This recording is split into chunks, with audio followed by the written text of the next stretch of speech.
Next up, though, Maya touched on something really important. We have to want this change. It's not just about making it look like we're doing it. So joining us is Dr. Libby Kemkaran. She is someone who is all about change. She's a behavioral psychologist, also a vet. And basically, she is, she does amazing things. I've got my daughter coming in. This is lockdown life, people. You need to go to the kitchen, go ahead. That's okay. So Libby is involved in this whole area of behavior change and how to support it, how little things make a big difference. And rather than me tell you all about what she does so well, I'm going to introduce Libby, please. Libby, are you there? I'm here, Gillian. There you go. Hi, Libby. How are you doing? I'm good. I've just had a similar daughter incident, but I think we're through it now. I think we're all kind of accepting that now. That's just life, isn't it? And it's great. We're integrating like family and everything. Every now and again, a cat flies into view as well. So get ready. Thanks for joining us, Libby. I mean, it's a big question that everyone, in different ways kind of needs to know. How do we actually bring about amazing change? And now my phone's ringing. I apologize. I'm going to mute and let you talk. Quite all right. So change only happens when people want it is the first point.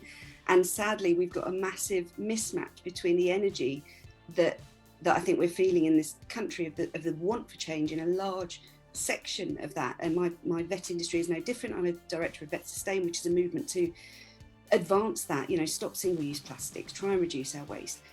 And we've got some individuals really, really driving that. But there's a massive difference between being motivated and being inspired. We're still trying to motivate people. We're still trying to push them, aren't we? We're still, come on. And what we want is that inspiration. And inspire comes from the word inflame, to blow into, to move themselves to wanting something. And we're not there yet, guys. And this is the big problem. So we have to get a bit more advanced in how we tackle that, because we can't wait for our leaders to get that inspiration. We can't wait for them to decide to be inspired.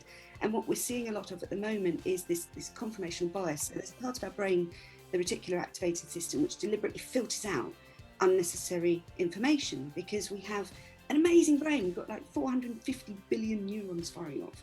And the trouble with that is there's too much going on. So what our brain does is cut out any of the extraneous information that we don't need. So if your belief system is that climate change isn't important, you're going to be consciously filtering out the information that it is. Your brain is just doing that for you. And it's a choice that we make, because our beliefs drive our behaviours, which drive our communications. So those of us that have the belief we need to do something, we're constantly seeing examples and we're constantly going, God, we've got to get on this. We've got to make these changes happen. And so we're seeing it. But those in power, it's in their interest not to see it. And when someone's identity rests on a belief system where to maintain their identity, they've got to maintain that belief system, it's incredibly difficult to get traction, to get that movement to happen. And so we've got to move to using our neuropsychology a bit more, because any conversation that we have, it's biochemical. A chemical thing happens in your brain when a conversation happens. It's called conversational intelligence, work done by Judith Glasser. If anyone wants to read up on this, it's fascinating. And I go into organisations and I train them in how to have more useful conversations, because a conversation is either transactional, where you give this and I give that, or it's positional, where we both lock into our chairs and shout in each other's faces with our own opinion. And I think that's where climate change is at the moment, where we feel like we're shouting into the wind. What we want to move to are those transformational conversations where your opinion can actually empower the other person to move, but they've got to want it. That's got to be a partnership. And at the moment, it's not a partnership. We're still in this protective position where each is protecting their own point of view. So for people to want to change is the first point. The second point is that, there's two sides to what drives behaviour. One is a strong move away from pain, and the other is a strong pull towards pleasure. So again, those of us that see this clearly see that we don't want the planet to die. That's a pretty big outcome that we're trying to move away from. That's big enough for us to be active, to give up our time, to volunteer, to start grassroots organisations. but we're also maybe pulled by the pleasure of what it looks like if we fix this. And again, we've got to give those visions to the people that need to be inspired to lead this change. So any action only happens when we've got enough impetus, enough drive for that to happen. So we've got to get better at communicating these desires. The power to influence is where this is going to sit now to make things happen.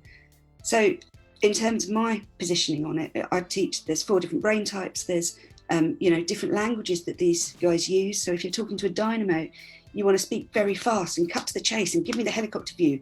Whereas if you're speaking to a tempo energy, it's completely different.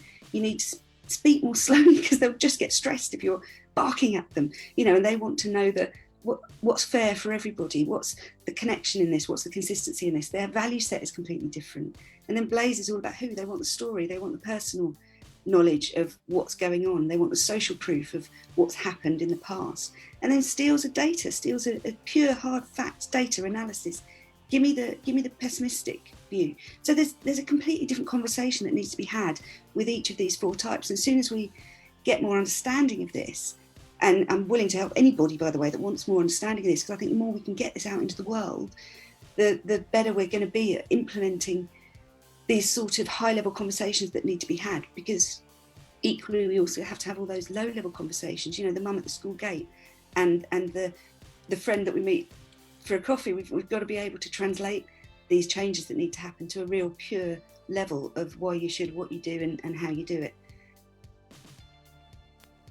Can I sign up first for the help, please? That's amazing. That's so utterly fascinating. You literally just go to my world, because I think that is, well, particularly in my line of work, such an interesting insight. It's so cool, and it changes your life when you start having these conversations and you watch people just get you more, because we all talk how we think other people hear, and they don't, and we all talk as if everyone's like us, and they're not. Thank you so much for joining us, for sharing that. And like Libby said, there will be a follow-up. If you want to find out more about that, there'll be links to how you can do that.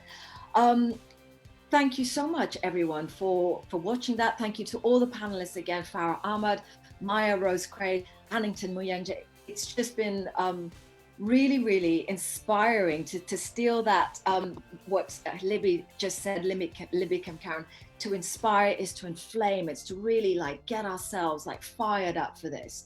And I'm going to now hand over to someone who is really good at doing that. This is the lovely actor and Radio 1 DJ, and also the recent star of Netflix White Lines.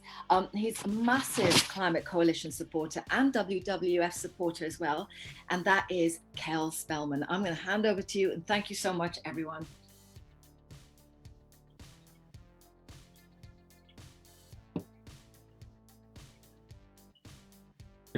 Yes, we are good. Thank you, Gillian. Thank you so much. What an absolute treat and pleasure it is to be with you all and part of what is hopefully going to be, just move that camera up there, we go, a very historic day and a moment that we can all look back on, much like last year's big mass lobby, and all take a moment to go, we did something that day. Such a brilliant chat there, and so interesting. Echoing your words, Gillian, I was kind of just sat here going, my mind is a little bit frazzled. That is unbelievable stuff there. So thank you, and so fascinating. Gillian, and of course Dr. Kemkaran, we really appreciate your time, and your words are truly fascinating. And we've got so